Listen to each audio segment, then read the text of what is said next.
would like to talk you something about success. നമ്മൾ ഇന്ന് നിങ്ങളുമായിട്ട് സംസാരിക്കാൻ പോകുന്നത് നമുക്ക് എല്ലാവർക്കും പരിചിതമായിട്ടുള്ള ഒരു വേർഡിനെ കുറിച്ചിട്ടാണ് അല്ലെ. Success, path of success. Success എന്ന് പറയുന്നത് വിജയം. എന്താണ് വിജയം എന്ന് പറഞ്ഞാല്?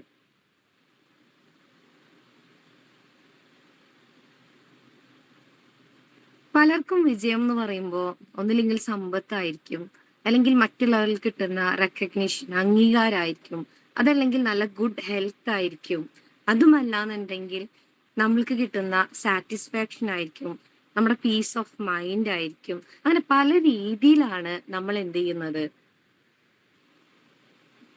സക്സസിനെ നിർണയിക്കുന്നത്. ഫേമസ് ആയിട്ടുള്ള ഒരു കോട്ട് ഉണ്ട്, ഏൾ നൈറ്റിംഗൽ പറയുന്നുണ്ട്, success is the progressive realisation of a worthy goal. ഒരു മഹത്തായിട്ടുള്ള ലക്ഷ്യം പടിപടിയായി പൂർത്തീകരിക്കുന്നതാണ് വിജയം എന്ന് പറയുന്നത്. ഒരു മഹത്തായിട്ടുള്ള ലക്ഷ്യം നമ്മൾ ഓരോ സ്റ്റെപ്പ് ബൈ സ്റ്റെപ്പ് ആയിട്ട് നമ്മൾ എന്ത് ചെയ്യുന്നു, കംപ്ലീറ്റ് ചെയ്യുന്നതിനെയാണ് നമ്മൾ സക്സസ് എന്ന് പറയുന്നത്. നമുക്ക് എല്ലാവർക്കും അറിയാം, success is a journey, not a destination. എന്താ സക്സസ് എന്ന് പറയുന്നത്? അതൊരു യാത്രയാണ് അല്ലെ. നമ്മളിപ്പം നിൽക്കുന്നില്ല, നമ്മൾ ഒരു സ്റ്റെപ്പ് കഴിയുമ്പോൾ നമ്മൾ എന്ത് ചെയ്യുന്നു, അടുത്തതായിട്ട് നമ്മളിങ്ങനെ പോരുന്നു. നമ്മളത് എപ്പോഴും സക്സസ് എന്ന് പറയുമ്പോൾ നമ്മൾ എപ്പോഴും അത് കരുതേണ്ട ഒരു കാര്യം, അതൊരു ജേർണി ആയിട്ട് തന്നെ തുടരുക. അതിനൊരിക്കലും നമ്മൾ ഒരു സ്ഥലത്ത് വെച്ച് നമ്മൾ എന്ത് ചെയ്യരുത്, സ്റ്റോപ്പ് ചെയ്യരുത് എന്നുള്ളതാണ്. അതുപോലെ തന്നെ സക്സസും ഹാപ്പിനെസ്സും രണ്ടും കോറിലേറ്റ് ചെയ്ത വേർഡ്സ് ആണ്. സക്സസും ഹാപ്പിനെസ്. സക്സസിൽ നമ്മൾ നേരത്തെ പറഞ്ഞു, നമ്മൾ എന്തെങ്കിലും ഒരു ആഗ്രഹം നമ്മൾ എന്ത് ചെയ്യുന്നു, സഫലീകരിക്കുന്നത്, കംപ്ലീറ്റ് ചെയ്യുമ്പോൾ നമുക്ക് കിട്ടുന്ന ഇതാണ് സക്സസ്. നേരെ മറിച്ച് ഹാപ്പിനെസ് എന്ന് പറയുമ്പോൾ ആ കിട്ടിയിട്ടുള്ള സംഭവം ഉണ്ടായിരിക്കില്ലേ, അതിൽ നിന്നും കിട്ടുന്ന സന്തോഷത്തെയാണ് നമ്മൾ പറയുന്നത്. ഓക്കെ, അപ്പൊ സക്സസും ഹാപ്പിനെസ്സും തമ്മിൽ കണക്റ്റഡ് ആണ്. Do more than exist, live. Do more than touch, feel. Do more than look, observe. Do more than read, absorb. Do more than hear, listen. Do more than listen, understand. John H Rhodes പറഞ്ഞിട്ടുള്ളതാണ്. നമ്മൾ വെറുതെ ജീവിച്ചാൽ പോരാ, നമ്മൾ എന്ത് ചെയ്യണം, അർത്ഥവത്തായിട്ട് ജീവിക്കണം. നമ്മൾ വെറുതെ ടച്ച് ചെയ്താൽ പോരാ, നമ്മൾ എന്ത് ചെയ്യണം, സ്പർശിച്ചറിയണം, ഫീൽ ചെയ്യണം. നമ്മൾ ഒരു കാര്യം വെറുതെ നോക്കിയാൽ പോരാ, നമ്മളത് എന്ത് ചെയ്യണം, ഒബ്സർവ് ചെയ്യണം, അതിനെ നിരീക്ഷിക്കണം. നമ്മൾ വെറുതെ വായിച്ചാൽ പോരാ, നമ്മൾ അതിൽ നിന്നും ഗ്രഹിക്കണം. നമ്മൾ വെറുതെ കേട്ടാൽ പോരാ, നമ്മൾ അതിൽ നിന്നും എന്ത് ചെയ്യണം, ശ്രദ്ധ ചെലുത്തണം. നമ്മൾ വെറുതെ ശ്രദ്ധിച്ചാൽ പോരാ, നമ്മൾ എന്ത് ചെയ്യണം, അത് മനസ്സിലാക്കണം. അപ്പോഴാണ് നമുക്ക് എന്തുണ്ടാവുന്നത്, സക്സസ് ഉണ്ടാവുന്നത്. അപ്പൊ ഞാൻ കുറെ വേർഡ്സ് പറഞ്ഞിട്ടുണ്ട്. നമ്മുടെ ഈ കമന്റ് ബോക്സിൽ ഞാൻ കുറച്ച് കാര്യങ്ങൾ പറഞ്ഞിട്ടുണ്ട്. ഏകദേശം ഒരു 10ഓളം വേർഡ്സ് ഉണ്ട്. നിങ്ങൾക്ക് കാണുന്നുണ്ടോ?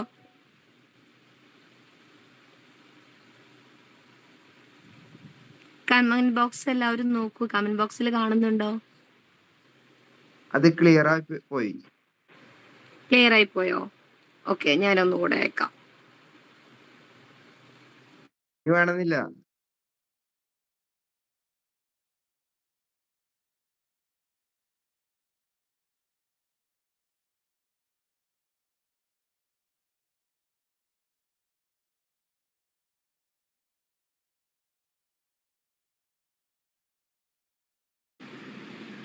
ഓഡിയോ ഇല്ല കേട്ടോ, ഓഡിയോ ഇല്ല, വീഡിയോ ഇല്ല. ഇപ്പൊ അസ്നാന്ന് മാത്രമേ ഉള്ളൂ. അനസാറ സൗണ്ട് ഉണ്ട്.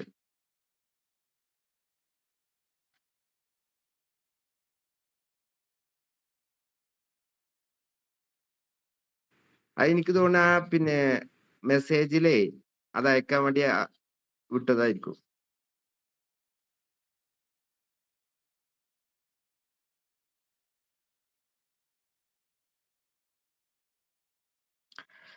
അസ്ന മിസ് പറഞ്ഞോളൂ, കുഴപ്പമില്ല.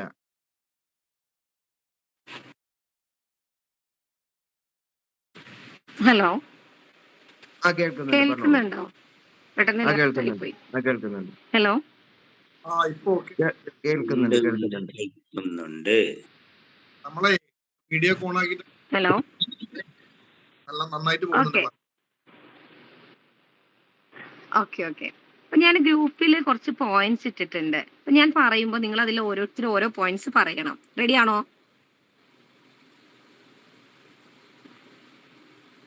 നമ്മൾ എവിടെ നിന്ന് ഓ, ഒരു 10 പോയിന്റ്സ് ആദ്യം അയച്ചിട്ടുണ്ടാവും. ഒരു ഇമേജ് ഫയൽ വന്നിട്ടുണ്ടോ? അത് നോക്കണം ട്ടോ. ഓക്കെ. അതിൽ ഓരോരുത്തരും ഒരു പോയിന്റ് നോട്ട് ചെയ്യാം. നമ്മള് സക്സസിന് വേണ്ടിയിട്ട് അല്ലെങ്കിൽ സക്സസ്ഫുൾ ആയിട്ടുള്ള ഒരു പേഴ്സണ് വേണ്ടിയിട്ടുള്ള കുറച്ച് ക്വാളിറ്റീസ് ആണ് അതിൽ പറയുന്നത്. അതിലൊന്നാണ് ഡിസയർ. ഒന്നാമത്തത് ഞാൻ പറയും, ബാക്കി നിങ്ങൾ ഓരോരുത്തരും പറയണം. ഒന്ന് ഡിസയർ. ഡിസയർ എന്ന് പറയുമ്പോൾ ആഗ്രഹം. നമ്മൾ എന്ത് വിജയത്തിലോട്ട് എത്തണം എന്നുണ്ടെങ്കിലും നമ്മൾ അതിനെക്കുറിച്ച് തീവ്രമായിട്ട് എന്ത് ചെയ്യണം? ആഗ്രഹിക്കണം. ഒരിക്കൽ സോക്രട്ടീസിനോട് ഒരു യുവാവ് ചോദിച്ചു, വിജയത്തിന്റെ രഹസ്യം എന്താണെന്ന്. സോക്രട്ടീസ് പറഞ്ഞു, നിങ്ങളൊരു കാര്യം ചെയ്യൂ, നാളെ പ്രഭാതത്തില് നമ്മുടെ അടുത്തുള്ള പുഴക്കരയിലോട്ട് വരൂ എന്ന് പറഞ്ഞു. അതനുസരിച്ചുകൊണ്ട് അടുത്ത ദിവസം പ്രഭാതത്തിൽ തന്നെ ആ യുവാവ് സോക്രട്ടീസിന്റെ ആ ഒരു നിർദ്ദേശപ്രകാരം പുഴക്കരയിലെത്തി. അവിടെ സോക്രട്ടീസ് ഉണ്ടായിരുന്നു. അപ്പോഴും ചോദിച്ചു. അപ്പം സോക്രട്ടീസ് പറഞ്ഞു, വരൂ, എന്റെ കൂടെ വരൂ എന്ന് പറഞ്ഞിട്ട് അവർ പുഴയിലോട്ട് ഇറങ്ങി. അങ്ങനെ കഴുത്തറ്റം വെള്ളമായ സമയത്ത് സോക്രട്ടീസ് എന്ത് ചെയ്തു? ആ യുവാവിന്റെ തല പിടിച്ച് വെള്ളത്തിൽ മുക്കി. ഇദ്ദേഹം ശ്വാസം കിട്ടാതെ കിടന്ന് പൊളഞ്ഞു. ഒരുപാട് രക്ഷപ്പെടാൻ ശ്രമിച്ചു. പക്ഷെ എന്നിരുന്നാലും സോക്രട്ടീസ് അദ്ദേഹത്തെ വളരെ ബലം പിടിച്ചുകൊണ്ട് വീണ്ടും താഴ്ത്തി. വളരെ പരിഭ്രാന്തപ്പെടുന്ന ഇദ്ദേഹത്തെ പിന്നീട് സോക്രട്ടീസ് സ്വതന്ത്രമാക്കി. അപ്പൊ പെട്ടെന്ന് അയാൾക്ക് ശ്വാസം കിട്ടി. അയാൾ ഓക്കെ ആയി. അപ്പൊ സോക്രട്ടീസ് അയാളോട് ചോദിച്ചു, നിങ്ങൾക്ക് ഇപ്പോൾ എന്താണ് ആഗ്രഹിച്ചത്? അപ്പോ യുവാവ് പറഞ്ഞു, ഞാൻ നല്ല ശുദ്ധവായു ലഭിക്കാനാണ് ആഗ്രഹിച്ചത്. സോക്രട്ടീസ് പറഞ്ഞു, ഇത് തന്നെയാണ് വിജയത്തിന്. നിങ്ങൾ ശുദ്ധവായു കിട്ടാൻ വേണ്ടി ആഗ്രഹിച്ചതുകൊണ്ട് നിങ്ങൾക്ക് അത് നേടാൻ സാധിച്ചു. ഇതുപോലെ തന്നെ നമ്മൾ നല്ല വിജയം കൈവരിക്കണം എന്നുണ്ടെങ്കിൽ നമുക്ക് എന്ത് ചെയ്യണം? നല്ല ആഗ്രഹം വേണം. നമ്മുടെ ഓരോ ആഗ്രഹങ്ങളാണ് നമ്മുടെ വിജയത്തിലോട്ടുള്ള ഓരോ പാതകൾ നിർണയിക്കുന്നത്. ഇതാണ് ഒന്നാമത്തെ പോയിന്റ്. രണ്ടാമത്തെ പോയിന്റ് ആരാ പറയാ?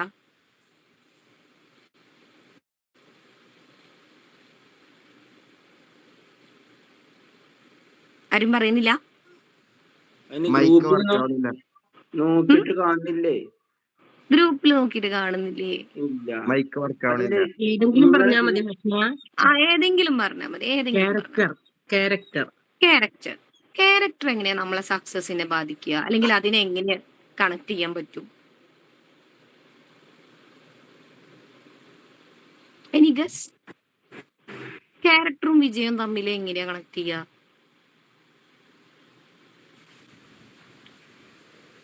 നമ്മള് നല്ല ക്യാരക്ടർ ഉണ്ടെങ്കിൽ തീർച്ചയായിട്ടും നമുക്ക് നല്ല വിജയം കൈവരിക്കാൻ സാധിക്കും.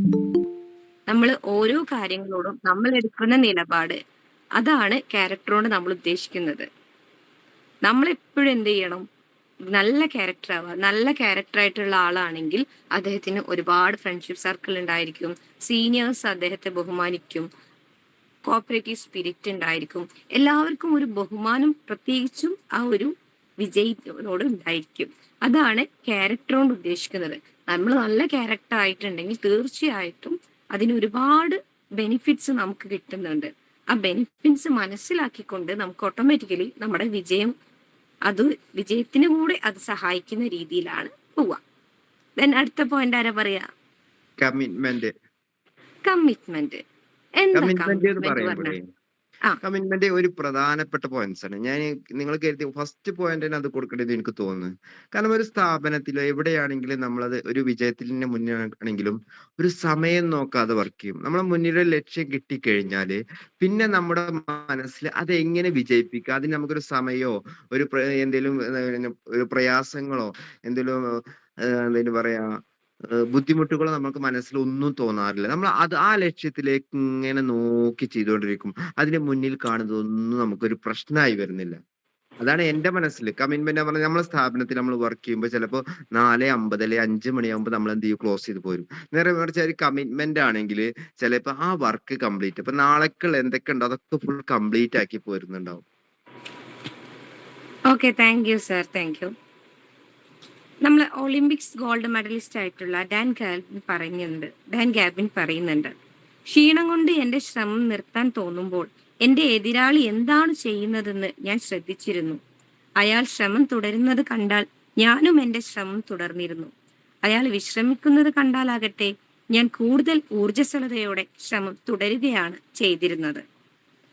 നമ്മളിപ്പോ ഏതൊരു കായിക താരത്തിനോടോ അല്ലെങ്കിൽ അയാളുടെ പരിശീലകനോടോ എന്താണ് മികച്ച ടീമും മോശമായ ടീമും തമ്മിലുള്ള വ്യത്യാസം എന്ന് ചോദിക്കുകയാണെങ്കിൽ അവിടുന്ന് നമുക്ക് ലഭിക്കുന്ന മറുപടി വളരെ ശ്രദ്ധേയമായിരിക്കും. കളിക്കാരുടെ ശരീരപ്രകൃതി, പാഠം, കഴിവ് എന്നീ ഘടകങ്ങളിൽ വലിയ വ്യത്യാസമൊന്നും ചൂണ്ടിക്കാണിക്കാനാവില്ല. യഥാർത്ഥ വ്യത്യാസം മനോഭാവത്തിലാണ്. ജയിക്കുന്ന ടീം തികഞ്ഞ അർപ്പണബോധത്തോടെയും ജയിക്കാനുള്ള തീവ്രമായ ആഗ്രഹത്തോടെയും കൂടുതൽ പരിശ്രമിക്കുന്നു. ജേതാവിനെ സംബന്ധിച്ചിടത്തോളം മത്സരത്തിന്റെ കാഠിന്യമേറുന്നതോടൊപ്പം പ്രേരിപ്പിക്കുന്ന ഘടകങ്ങളുടെ ശക്തിയും വർദ്ധിക്കുന്നു. പ്രകടനം മികച്ചതും വിജയം മാധുര്യമേറിയതായിരിക്കും.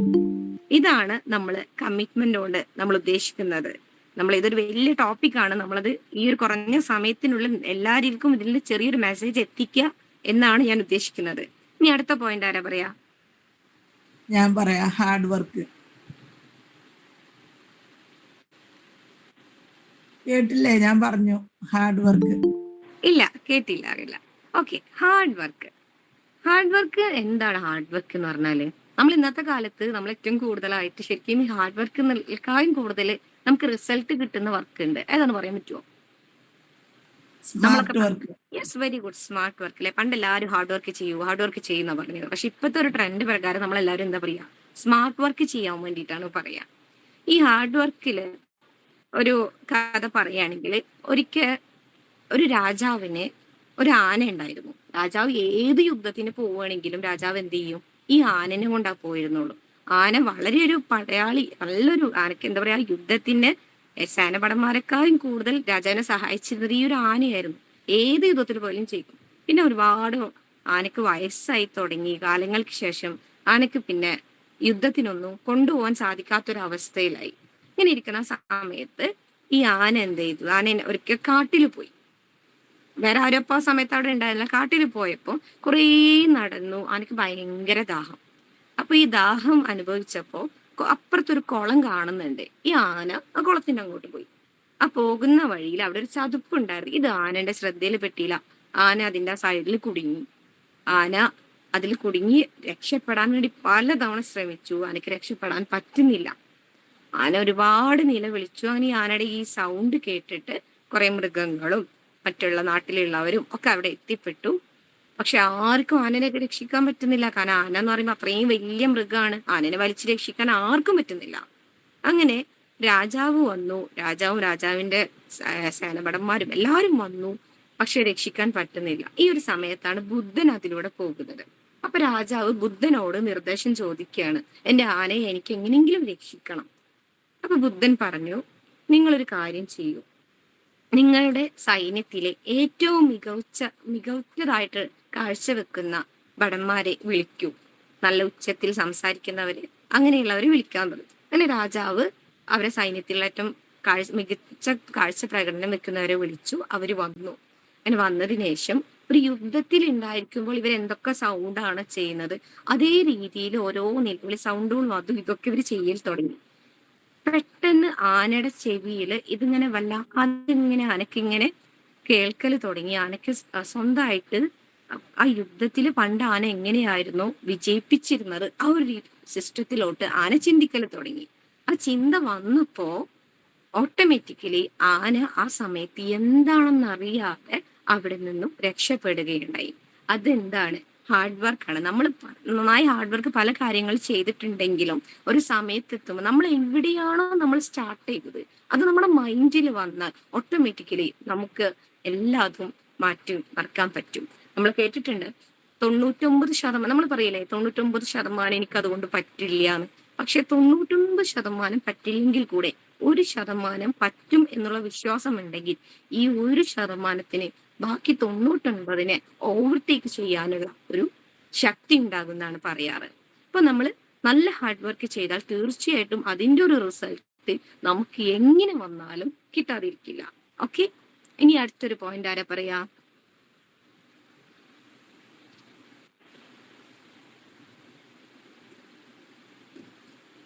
കഴിഞ്ഞോ?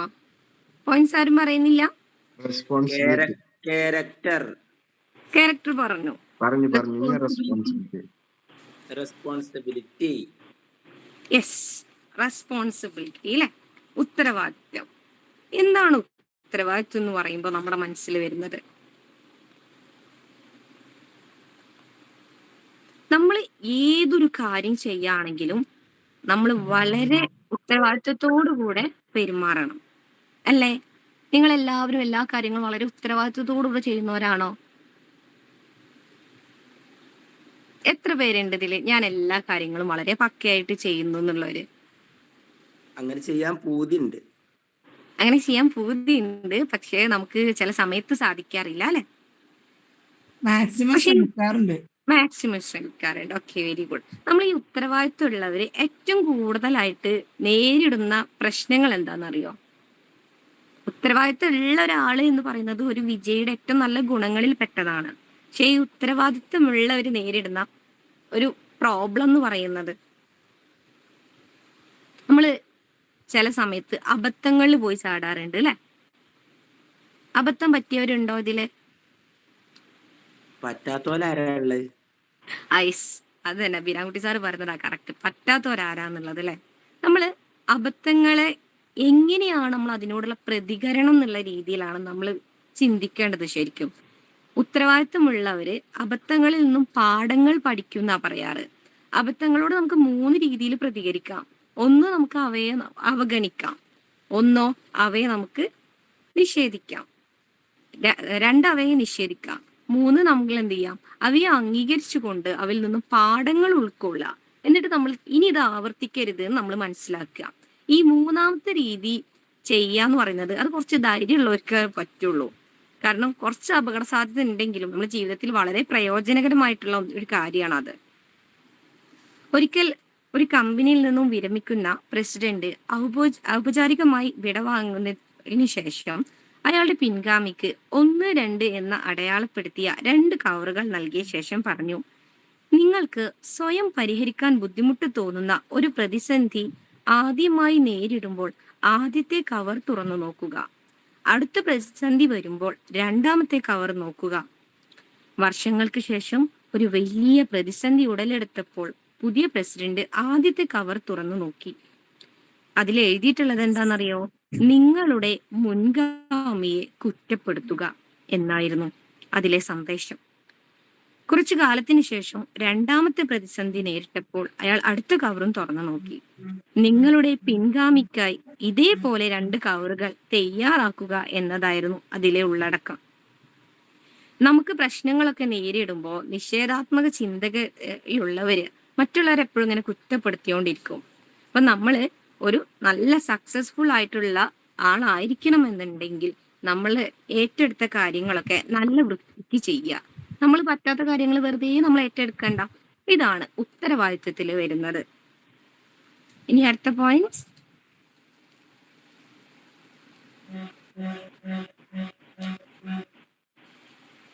കഴിഞ്ഞോ? ഈ ആരാ പറഞ്ഞു? ഞാൻ പറയണോ? ആ പറഞ്ഞോളൂ, ആർക്കും പറയാം. എന്താണ് സ്റ്റുഡന്റ് അല്ലേ? Be willing to be a student, get a mentor അല്ലെ? അതെന്താ സംഭവം എന്നറിയോ?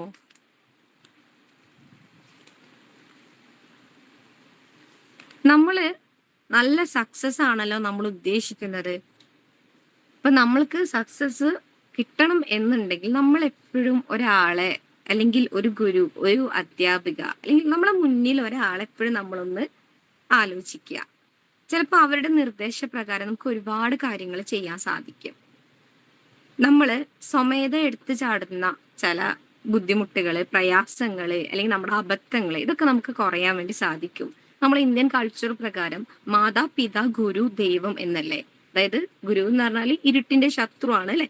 ഗുരുവിനെ ഒരു ദൈവത്തെ കണക്കാക്കുന്ന രീതിയിലാണ് നമ്മുടെ സംസ്കാരം പറയുന്നത്. അപ്പൊ നമ്മളെ സംബന്ധിച്ചിടത്തോളം നമ്മൾ എന്തൊരു കാര്യം ചെയ്യണമെങ്കിലും എന്തൊരു വിജയം നമുക്ക് നേടണമെന്നുണ്ടെങ്കിലും നമ്മൾ എല്ലാ കാര്യങ്ങൾക്കും നമുക്ക് ഇഷ്ടപ്പെടുന്ന, നമ്മൾ ബഹുമാനിക്കുന്ന, നമ്മളിന്റെ ഉള്ളിൽ നമ്മൾ വില കൊടുക്കുന്ന ഒരാളെ നമ്മൾ മെന്ററായിട്ട് മനസ്സിൽ കണക്കാക്കുക. അവരുടെ ഒരു സ്റ്റുഡന്റ് ആയിട്ട് നമ്മളും കണക്കാക്കുക. തീർച്ചയായിട്ടും നമുക്ക് വിജയം കൈവരിക്കാനായിട്ട് സാധിക്കും.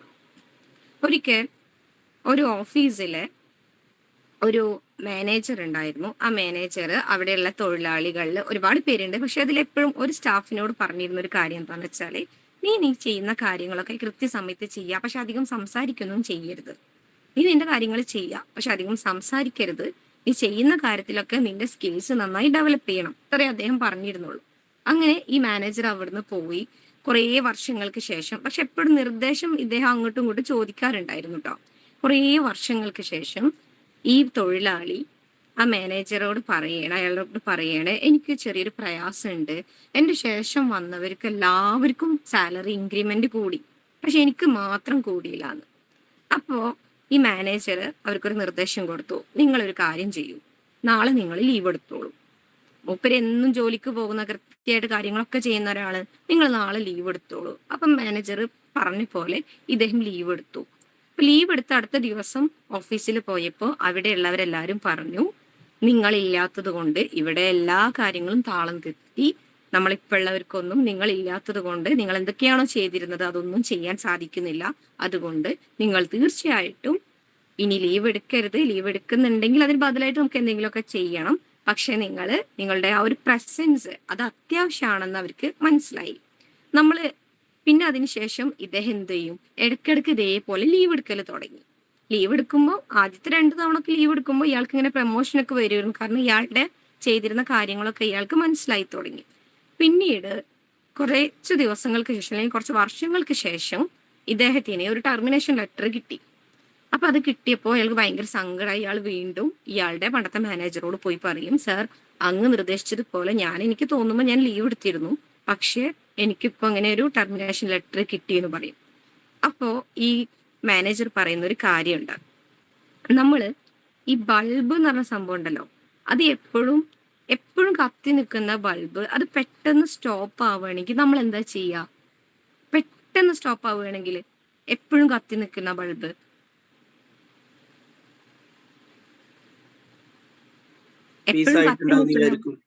ഫീസ് ആയിട്ടുണ്ടാവും. നമ്മൾ അതിനെ ശ്രദ്ധിക്കും അല്ലെ, എന്നിട്ട് നമ്മൾ അതിന് പകരം വേറെ എന്തെങ്കിലുമൊക്കെ വെക്കും, അല്ലെങ്കിൽ അത് പെട്ടെന്ന് നമ്മൾ ശരിയാക്കില്ലേ. നേരെ മറിച്ച് എപ്പോഴും ഇങ്ങനെ മിന്നി നടക്കുന്ന ഒരു ബൾബാണ്, അതായത് എപ്പോഴും ഇങ്ങനെ അത് മിന്നി നിൽക്കുക. ആ ബൾബിനെ നമ്മൾ വേണ്ട രീതിയിൽ ശ്രദ്ധിക്കില്ലല്ലോ, നമ്മൾ ആ ബൾബിനെ മൊത്തത്തിൽ പിടിച്ചിട്ട് എന്ത് ചെയ്യും, ഒഴിവാക്കും. അതാണ് ഇവിടെയും സംഭവിച്ചത്. അപ്പൊ ഗുരുവിന്റെ നിർദ്ദേശം ഫുള്ളായിട്ട്, അതായത് ഈ ഒരു മാനേജറുടെ നിർദ്ദേശം ഫുള്ളായിട്ട് ആ ഓഫീസ് ബോയ് എന്ത് ചെയ്തില്ല, കേട്ടിട്ടുണ്ടായിരുന്നില്ല. അപ്പൊ നമ്മളെപ്പോഴും ഒരാളെ നമ്മുടെ സീനിയർ ആയിട്ടോ അല്ലെങ്കിൽ നമുക്കൊരു വിജയം വേണമെന്നുണ്ടെങ്കിൽ നമ്മൾ മെന്റർ ആയിട്ട് ഒരാളെ നമ്മളെപ്പോഴും മനസ്സിൽ കാണാം. അതുപോലെ നമ്മൾ എപ്പോഴും എന്ത് ചെയ്യുക, അവരുടെ ഒരു സ്റ്റുഡന്റ് ആയിട്ട് മാറാം. അപ്പൊ തീർച്ചയായിട്ടും നമുക്ക് എന്ത് ചെയ്യും, നല്ലൊരു സക്സസ് ഉണ്ടായിരിക്കും. നമ്മുടെ തെറ്റുകളിലൊക്കെ നമുക്ക് തിരുത്താൻ വേണ്ടിയിട്ട് നമ്മുടെ ആ ഒരു മെന്റർ നമ്മളെ ഹെൽപ്പ് ചെയ്യും. ഇതൊരു അടുത്ത ക്വാളിറ്റിയാണ്. നെക്സ്റ്റ് പോയിന്റ്,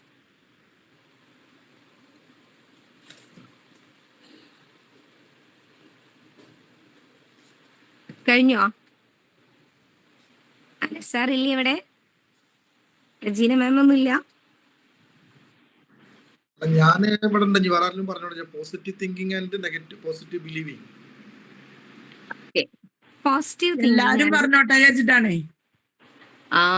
നിങ്ങളെല്ലാവരും പറഞ്ഞോളി ഏതായാലും കേട്ടോ.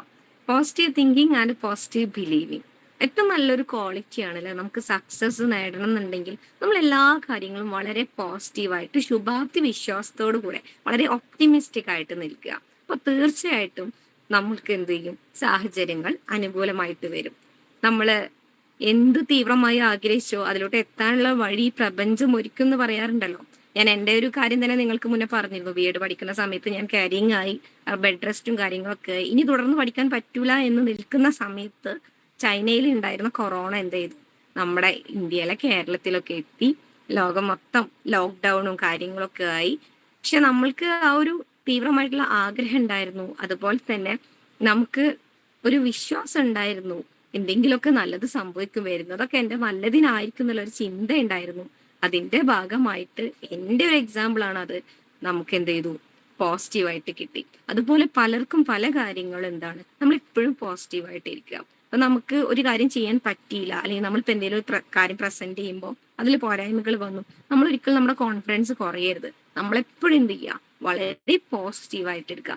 എന്ത് കാര്യം വന്നാലും നമ്മൾ അതിൽ നിന്ന് പോസിറ്റീവായിട്ട് മാത്രം നമ്മളെ മൈൻഡിൽ സെറ്റ് ചെയ്യുക. നമ്മളെ മൈൻഡ് അല്ലെങ്കിൽ മൈൻഡിൽ തന്നെ പല രീതിയിലുണ്ട്. കോൺഷ്യസ്, അൺകോൺഷ്യസ്, സബ് കോൺഷ്യസ്, അങ്ങനെ പല രീതിയിലുണ്ട്. അപ്പൊ നമ്മൾ എന്താണോ സ്റ്റിമുലസ് കൊടുക്കുന്നത് അതിനനുസരിച്ചാണ് നമുക്ക് എന്ത് വരിക, റെസ്പോൺസ് വരുള്ളൂ. ഞാൻ ഓക്കെയാണ്, ഞാൻ പോസിറ്റീവ് ആണെന്ന് ഞാൻ ചിന്തിച്ചാലേ ഞാൻ ചെയ്യുന്ന മറ്റു കാര്യങ്ങളിലോട്ടൊക്കെ ആ ഒരു പോസിറ്റീവായിട്ടുള്ള ഒരു മനോഭാവം എത്തുള്ളൂ. അതുകൊണ്ട് നമ്മൾ എപ്പോഴും എന്ത് ചെയ്യുക, പോസിറ്റീവ് ആറ്റിറ്റ്യൂഡ് ആയിട്ട് ഇരിക്കുക, പോസിറ്റീവ് ബിലീവിംഗ് ആയിട്ട് ഇരിക്കുക. അടുത്ത പോയിന്റ് ആരാ പറയാ? Give more than you get. S, give more than you get. നമ്മൾ ലഭിക്കുന്നതിലേറെ നമ്മൾ എന്ത് ചെയ്യുക, കൂടുതലായിട്ട് നൽകുക എന്നാണ്. നമ്മൾ പലരും എന്താ ചെയ്യുന്നത് വെച്ചാൽ നമുക്ക് എന്താണോ വേതനം അല്ലെങ്കിൽ സാലറി ഉള്ളത് അതിനു വേണ്ടി പണിയെടുക്കുന്നവരാണ് പലരും. ചിലവരാണെങ്കിലോ നമ്മൾ ഉത്തരവാദിത്തങ്ങളൊക്കെ അങ്ങനെ നിന്നുകൊണ്ട് നമ്മൾ ആ സാലറി എത്രയാണോ അതിനും പോരാ, ഇതിങ്ങനെ മതി, ഞാൻ എത്ര വർക്ക് ചെയ്താൽ മതി, അങ്ങനെ കരുതി നിൽക്കുന്നവരുണ്ട്. ശരിക്കും നമ്മൾ അങ്ങനെ ആവരുത്. നമ്മൾ എന്തായിരിക്കും, നമ്മൾ വളരെ സക്സസ്ഫുൾ ആയിട്ട് ചിന്തിക്കുന്ന ആൾക്കാരാണ്, സക്സസ് നമ്മുടെ മനസ്സിൽ വെക്കുന്ന ആൾക്കാരാണ്. അപ്പൊ നമ്മൾ എന്താ ചെയ്യേണ്ടതെന്ന് വെച്ചാല് നമ്മൾക്ക് എന്താണോ കിട്ടുന്നത് അതിലേറെ നമ്മൾ ചെയ്യാം. നമ്മളെ കൊണ്ട് എത്രത്തോളം ചെയ്യാൻ പറ്റുമോ അത്രയും നല്ലതാണ്. നമ്മൾ മുന്നേ പറഞ്ഞതുപോലെ നമ്മളുടെ ഈ ക്യാരക്ടർ നല്ലതായിരിക്കുമ്പോൾ നമുക്ക് നല്ല റിസൾട്ട് കിട്ടും എന്ന് പറഞ്ഞതുപോലെ തന്നെ നമ്മളൊരു കാര്യം, ഒരു ജോലിയിൽ നിൽക്കുമ്പോൾ നമ്മളെ കൊണ്ട് പറ്റുന്ന രീതിയിൽ മാക്സിമം ആർക്കും ഉപദ്രവമില്ലാത്ത കാര്യങ്ങളൊക്കെ നമ്മൾ എന്ത് ചെയ്യുക. തീർച്ചയായിട്ടും അത് നമ്മുടെ സക്സസിലോട്ട് നയിക്കുന്ന അടുത്തൊരു ഫാക്ടറാണ്, അടുത്തൊരു ക്വാളിറ്റിയാണ്. Okay, next. Pride in performance. S, pride in performance അല്ലെ. നമ്മൾ എപ്പോഴും നേരത്തെ പറഞ്ഞതുപോലെ നമ്മളെ കുറിച്ചിട്ട് പോസിറ്റീവായിട്ട് നമ്മളെ മൈൻഡിൽ സെറ്റ് ചെയ്യുക. നമ്മൾ എന്താണോ പ്രസന്റ് ചെയ്യുന്നത് അല്ലെ, നമ്മുടെ കാര്യങ്ങൾ, ഇപ്പൊ നമ്മൾ ചെയ്യുന്ന ജോലി ആയിക്കോട്ടെ അല്ലെങ്കിൽ നമ്മൾ എന്തോ ആയിക്കോട്ടെ, ഒരു ഹ്യൂമൻ ബീയിങ്ങിന് ഒരുപാട് ഉത്തരവാദിത്തങ്ങളുള്ള ഒരാളായിരിക്കും. ഒരു സ്ത്രീ ആണെങ്കിൽ അത് അമ്മയായിരിക്കും, മകളായിരിക്കും, ഇനി ജോബിന് പോയ ടീച്ചറാണെങ്കിൽ ഒരുപക്ഷെ ടീച്ചറായിരിക്കും, സഹോദരി ആയിരിക്കും, അങ്ങനെ ഒരുപാട് റോൾസ് ചെയ്യുന്നവരുണ്ട്. ഇപ്പൊ ഒരു പുരുഷനാണെങ്കിലും അതെ അച്ഛനായിരിക്കും, മകനായിരിക്കും, എന്താണോ ജോലി ചെയ്യുന്നത് അങ്ങനെ പല രീതിയിലായിരിക്കും. അപ്പൊ നമ്മള് ഓരോ റോളിലും നമ്മൾ ചെയ്യുന്ന പെർഫോമൻസ് ഉണ്ടല്ലോ അതിലെപ്പോഴും നമ്മൾ അഭിമാനം കൊള്ളാം. നേരത്തെ പറഞ്ഞതുപോലെ നമ്മളെപ്പോഴും ശുഭാപ്തി വിശ്വാസത്തോടു കൂടെ നിൽക്കുക, നമ്മളെപ്പോഴും നല്ലതേ ചെയ്യും നമ്മൾ മനസ്സിൽ വെക്കുക. അതിനനുസരിച്ച് നമുക്ക് നല്ല പെർഫോമൻസ് കാഴ്ചവെക്കാൻ സാധിക്കും. അതിന് പ്രൈഡ് ഇൻ പെർഫോമൻസ് കൊണ്ട് ഉദ്ദേശിക്കുന്നത് നമ്മുടെ പെർഫോമൻസിൽ നമ്മൾ എന്ത് ചെയ്യുക, അഭിമാനം കൊള്ളുക. നമ്മുടെ ചുറ്റിപ്പറ്റിയിട്ടുള്ള ഇപ്പം ഒരു ഇതുണ്ട് 80-20 റൂൾ പ്രകാരം പറയുന്നത്, നമ്മൾ 20% ആൾക്കാർ നമ്മുടെ കൂടെ ഉണ്ടായിരിക്കും, 20% എഫേർട്ട് നമ്മൾ എടുക്കുന്നുണ്ടായിരിക്കും. ഈ ഒരു 20% എഫേർട്ട് എടുത്താൽ നമുക്ക് 80% കൂടുതലായിട്ട് നമുക്ക് എന്ത് ചെയ്യാം, റിസൾട്ട് കാണിക്കാൻ സാധിക്കും. അപ്പൊ നമ്മൾ ഇതിനു വേണ്ടിയിട്ട് നമ്മൾ ചെയ്യേണ്ട ഒരു കാര്യം, ഏറ്റവും നല്ലത് പ്രൈഡ് ഇൻ പെർഫോമൻസ്. നമ്മളെ പെർഫോമൻസിൽ എന്ത് ചെയ്യാം, അഭിമാനം കൊള്ളുക. Next. Give more than you get. അത് പറഞ്ഞു ടീച്ചറെ, ഒരുവിധം കാര്യങ്ങൾ പവർ ഓഫ് പറഞ്ഞു. പെർസിസ്റ്റൻസ്. പവർ ഓഫ് പെർസിസ്റ്റൻസ് അത് മാത്രമേ ഇനിയിപ്പോ പറയാനുള്ളൂ അല്ലേ? അതെ അതെ അത് മാത്രമല്ല ഇനി പറയാനുള്ളൂ. അതെ അതെ yes. Yes, okay. Power of persistence എന്ന് പറയുന്നത് നമ്മള് ഒരു കാര്യം ചെയ്യാൻ നമ്മൾ ഉദ്ദേശിക്കുമ്പോൾ നമ്മൾ എന്ത് ചെയ്യുക, അത് വീണ്ടും വീണ്ടും അതിനോട് നമ്മൾ ചെയ്തുകൊണ്ടിരിക്കുക, നമ്മൾ കഠിനാധ്വാനം ചെയ്യുക, നമ്മൾ ഓരോന്നും അതിനു വേണ്ടി പരിശ്രമിക്കുക. ഈ പവർ ഓഫ് പെർസിസ്റ്റൻസ് എന്ന് വളരെ വളരെ പ്രത്യേകിച്ച് വരുന്നൊരു കാര്യമാണ്. നമ്മൾ എന്താണോ കൊടുക്കുന്നത് അതിനനുസരിച്ച് നമ്മൾ നല്ലോണം പരിശ്രമിക്കുക എന്നുള്ളതാണ്. തീർച്ചയായിട്ടും അങ്ങനെ വരികയാണെങ്കിൽ നമുക്ക് നല്ല വിജയം കൈവരിക്കാൻ വേണ്ടി നമുക്ക് സാധിക്കും. അപ്പൊ നമ്മൾ പ്രധാനമായിട്ടും പറഞ്ഞത് ഏകദേശം 10ഓളം കാര്യങ്ങൾ ഉണ്ടായിരുന്നു. ഒന്ന് ഡിസയർ പറഞ്ഞു, പിന്നെ കമ്മിറ്റ്മെന്റ് പറഞ്ഞു, റെസ്പോൺസിബിലിറ്റി പറഞ്ഞു, ഹാർഡ് വർക്ക് പറഞ്ഞു, ക്യാരക്ടർ പറഞ്ഞു, പോസിറ്റീവ് തിങ്കിങ്, അതുപോലെ തന്നെ ബിലീവിങ് പറഞ്ഞു, give more than you get, നമ്മൾ ലഭിക്കുന്നതിലേറെ നൽകുക എന്ന് പറഞ്ഞു, പവർ ഓഫ് പെർസിസ്റ്റൻസ് പറഞ്ഞു, പ്രൈഡ് ഇൻ പെർഫോമൻസ് പറഞ്ഞു, be willing to be a student get a mentor എന്നുള്ളത് പറഞ്ഞു. ഇതിനൊക്കെ കൂടെ നമ്മൾ കൺസോളിഡേറ്റ് ചെയ്ത് പറയുകയാണെങ്കിൽ play to win not to lose. നമ്മൾ എന്ത് ചെയ്യുക, ജയിക്കാൻ വേണ്ടിയിട്ട് കളിക്കുക, ആരും എന്ത് ചെയ്യരുത്, തോൽക്കാൻ വേണ്ടിയിട്ട് കളിക്കരുത്. അതുപോലെ തന്നെ learn from other people's mistakes, മറ്റുള്ള ആൾക്കാരുടെ മിസ്റ്റേക്കിൽ നിന്ന് നമ്മൾ എന്ത് ചെയ്യുക, പഠിക്കുക, ലേൺ ചെയ്യുക. അങ്ങനെ ഒരുപാട് കാര്യങ്ങളാണ് നമ്മൾ ഇന്ന് ഡിസ്കസ് ചെയ്തത്. ഞാൻ ഒരു ഗ്രൂപ്പില് ഒരു കവി, നമ്മുടെ ഗസാലി സാർ ഉണ്ട് അവിടെ?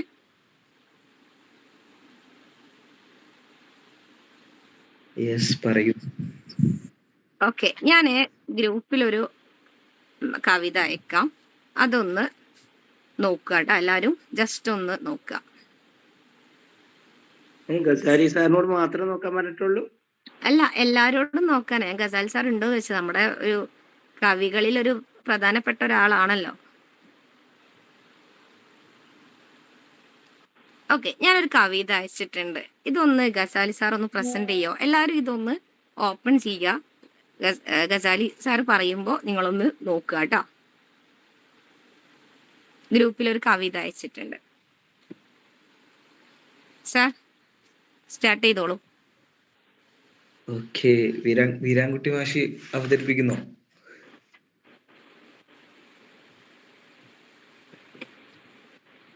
സാറ് കേൾക്കുന്നില്ല? ഗസാലി സാർ എന്തായാലും ചെയ്തോളൂ, ഞാൻ പറഞ്ഞല്ലോ. അപ്പൊ പിന്നെ എല്ലാവരും അത് ശ്രദ്ധിക്കാൻ പോയിട്ടുണ്ടോ? Okay okay okay.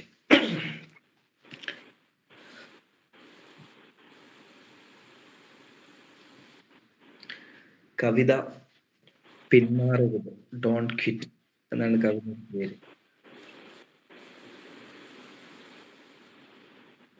കേൾക്കുന്നില്ലേ? യെസ്, കേൾക്കുന്നുണ്ട്. തീരുമാനങ്ങൾ ഓരോന്നും പിഴക്കുമ്പോൾ, നടപ്പാതകൾ ദുഷ്കരമാകുമ്പോൾ, ഋണബാധ്യതകൾ പെരുകുമ്പോൾ, വിടരാനിങ്ങിയ പുഞ്ചിരി വെറും നിശ്വാസമായി മാറുമ്പോൾ, ഇങ്ങനെ ജീവിതം നിങ്ങളെ തളർത്തുമ്പോൾ വിശ്രമിക്കുമെങ്കിൽ ആവാം. എന്നാൽ ജീവിതം വിചിത്രമാണ്, അപ്രതീക്ഷിതങ്ങളുടെ സമാഹാരം. പലപ്പോഴും ഒരല്പം ദൂരം, ഒരു ശ്രമം മന്ദമെങ്കിലും മുന്നോട്ട് അടുത്ത തോൽവിയുടെ മറുപുറം മാത്രം ഓരോ പരാജയവും അറിയില്ല. എന്നാലും അകലത്തിൽ എന്ന് തോന്നുമ്പോൾ ഓർക്കുക, അതാണ്. Thank you sir. അപ്പൊ എല്ലാവരും കവിത കേട്ടിട്ടുണ്ടാവും എന്ന് വിചാരിക്കുന്നു അല്ലെ. ഇതില് നമ്മുടെ ലൈഫില് ഒരുപാട് യൂസ്ഫുൾ ആകുന്ന രീതിയിലുള്ള വരികളാണ്. കുറച്ചുള്ളെങ്കിലും അത് വളരെ യൂസ്ഫുൾ ആയിട്ട് വരുന്ന വരികളാണ് അതിൽ വരുന്നത്. അതിൽ പറയുന്നുണ്ട് അല്ലെ, ജീവിതം വിചിത്രമാണ്, അപ്രതീക്ഷിതങ്ങളുടെ സമാഹാരം. പലപ്പോഴും പരാജിതൻ പിൻവാങ്ങുന്നത് വിജയത്തിൻ പടിവാതിൽക്കൽ എത്തുമ്പോൾ. ഒരല്പം ദൂരം, ഒരു ശ്രമം മന്ദമെങ്കിലും മുന്നോട്ട് തന്നെ അടുത്ത പടിയിലായിരിക്കാം വിജയം. തീർച്ചയായിട്ടും പ്രിയപ്പെട്ട കൂട്ടുകാർക്ക് എല്ലാവർക്കും വിജയം കൈവരിക്കാൻ സർവശക്തൻ അനുഗ്രഹിക്കട്ടെ. ചെറിയ ഒരു 2 വരികളിലൂടെ സമാധാനത്തിന് വേണ്ടി ഞാൻ നിർത്താൻ പോവുകയാണ്. ലോകം മുഴുവൻ സുഖം പകരാനായി സ്നേഹദീപമേ മിഴി തുറക്കൂ. ലോകം മുഴുവൻ സുഖം പകരാനായി സ്നേഹദീപമേ മിഴി തുറക്കൂ. പ്രിയപ്പെട്ട എല്ലാവർക്കും സന്തോഷത്തിന്റെയും സമാധാനത്തിന്റെയും നല്ലൊരു ദിനം ആശംസിച്ചുകൊണ്ട് നിങ്ങളുടെ വിജയത്തിനോട്ടുള്ള ലക്ഷ്യം എന്തുമാകട്ടെ അതിന് മുകളിലിരിക്കുന്ന സർവശക്തൻ അനുഗ്രഹിക്കട്ടെ. എല്ലാവർക്കും ഒരിക്കൽ കൂടെ എല്ലാവിധ വിജയാശംസകളും നേർന്നുകൊണ്ട് നിർത്തുന്നു. It's me Asnath Mansoor. Thank you so much.